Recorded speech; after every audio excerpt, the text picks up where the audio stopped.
चलते हैं भगवान राम के पावन धाम रामपायली। वनवास के दौरान प्रभु श्री राम मध्य प्रदेश के बालाघाट जिले के रामपायली भी पहुंचे थे। पहले इसे राम पदावली के नाम से भी जाना जाता था। रामपायली राम भक्तों की आस्था का बड़ा केंद्र है। यहाँ वनवासी राम का क्रोधित रूप देखने को मिलता है। चंदन नदी के किनारे बसे रामपायली से देखिए हमारी विशेष रिपोर्ट। इस वक्त मैं मौजूद हूँ ऐतिहासिक रामपायली के मंदिर में। भगवान श्री राम के चरण रामपायली में भी पड़े थे। इसी वजह से रामपायली का ये मंदिर बेहद प्रसिद्ध है। यहाँ से लोगों की गहरी आस्था जुड़ी हुई है। माना जाता है कि यहाँ पर भगवान श्री राम ने एक राक्षस का भी वध किया था। यही वजह है कि यहाँ पर वनवासी श्री राम की प्रतिमा है जो कि रौद्र रूप में है, क्रोधित रूप में है। और यहीं से यानी कि रामपायली के बाद ही भगवान श्री राम ने रामटेक का रुख किया था। रामटेक जो कि महाराष्ट्र में आता है। तो चलिए आज इस रामपायली के मंदिर की अलौकिक अनुभूति करते हैं, साथ ही देखते हैं कि ये मंदिर आखिर क्यों प्रसिद्ध है। पूरा देश इस वक्त जब राम रंग में रंग कर राममय हो चुका है, बालाघाट जिले का सुंदर रामपायली कस्बा भी राममय है। प्रभु राम के साथ रामपायली का सीधा संबंध है। वनवास के दौरान प्रभु श्री राम के चरणों का गवाह ये कस्बा भी शान से अपने इतिहास में दबे पन्ने पलट रहा है। वनवास के दौरान प्रभु श्री राम माता सीता के साथ रामपायली पहुंचे थे। रामपायली को पहले राम पदावली के नाम से जाना जाता था। रामपायली से लगे गांव देवगांव में श्री राम ने विराध नाम के राक्षस का वध किया था। रामपायली मंदिर में राम की वनवासी रूप में, क्रोधित रूप में प्रतिमा है। यहीं भयभीत हो गई माता सीता को विराट रूप में दर्शन देकर राम ने उन्हें अभयदान भी दिया था। यहाँ श्री राम ने ऋषि शरभंग के दर्शन भी किए थे। रामपायली के इस ऐतिहासिक मंदिर की कीर्ति दूर दूर तक फैली हुई है। यही वजह है कि मध्य प्रदेश और महाराष्ट्र से बहुत सारे श्रद्धालु यहाँ पर आते हैं। विशेष मौक़ों पर यहाँ पर मेला भी लगता है और ग्रामीण अंचलों की भारी भीड़, भारी संख्या में श्रद्धालु यहाँ पर जुटते हैं। मेरे साथ यहाँ पर पुजारी जी मौजूद हैं जो कि इस मंदिर के हैं और वो बताएंगे कि यहाँ की महिमा किस तरीके की है। भगवान श्री राम बालाजी का ये मंदिर क्यों प्रसिद्ध है और इसका क्या पौराणिक महत्व है? भगवान श्री राम जी का मंदिर रामपायली इसलिए प्रसिद्ध है कि भगवान श्री राम वन गमन के समय माता जानकी और भ्राता लक्ष्मण जी के साथ में इसी रामपायली से होते हुए यहाँ से रामटेक और पंचवटी चले गए। वनवास गमन के समय भगवान राम ने श्री राम रामपायली से देवगांव 3 किलोमीटर है, वहाँ विराट राक्षस का वध किया था और वध करके इसी ग्राम की चंदन नदी में भगवान श्री राम की बालाजी की मूर्ति प्राप्त हुई है और ये बहुत ही प्राचीन मूर्ति है।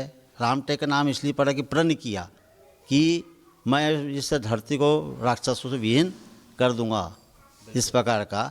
और रामपायली का सही नाम जो है वो राम पदावली नाम है, क्योंकि राम के पद चिन्हों का गांव कहा जाता है, क्योंकि यह धूलि में भगवान के राम के चरण पड़े हैं। रामपायली के बाद प्रभु राम ने रामटेक की ओर प्रस्थान किया था।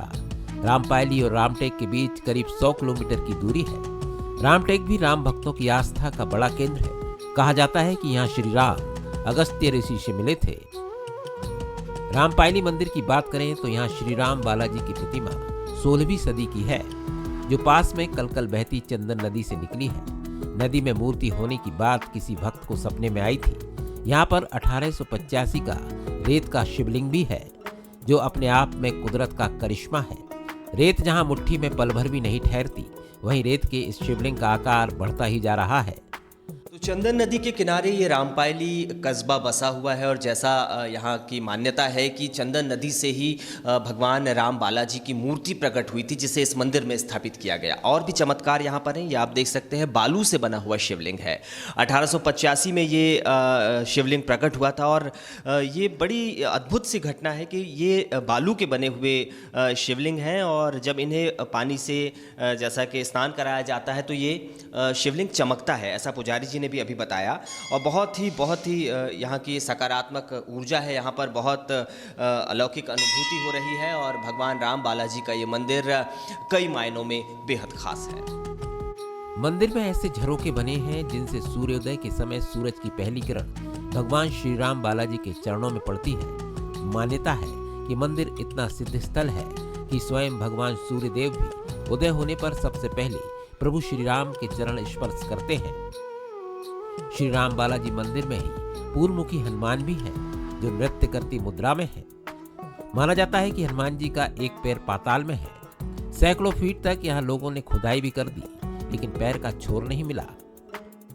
ये हनुमान जी की प्राचीन मूर्ति है, लगभग 2000 वर्ष पुरानी है और जैसी ये मूर्ति है, ये माना जाता है कि यहाँ पर पूर्वमुखी ये मूर्ति है और हनुमान जी का एक पैर, इसमें ये मान्यता है कि यहाँ पर पाताल तक गया हुआ है। काफ़ी हद तक खुदाई भी की गई, वहाँ पर लोगों को पानी तक मिला, यानी इतने नीचे तक खुदाई की गई, लेकिन कोई सिरा नहीं मिल पाया। यानी ये साफ है कि ये जो धारणा है कि यहाँ पर हनुमान जी का एक पैर काफ़ी अंदर तक है, पाताल तक है, तो बहुत ही ये अद्भुत मंदिर है। और जैसा कि अभी पुजारी जी ने थोड़ी देर पहले बताया भी कि किस तरीके से यहाँ पर भगवान हनुमान जी, भगवान बालाजी और भगवान शंकर की जो शिवलिंग है, वो सभी कुछ यहाँ पर दर्शकों को बहुत ही खास अनुभूति देता है और बहुत ही पौराणिक महत्व है इस स्थान का। प्रभु श्री राम यहाँ से होकर गुजरे थे।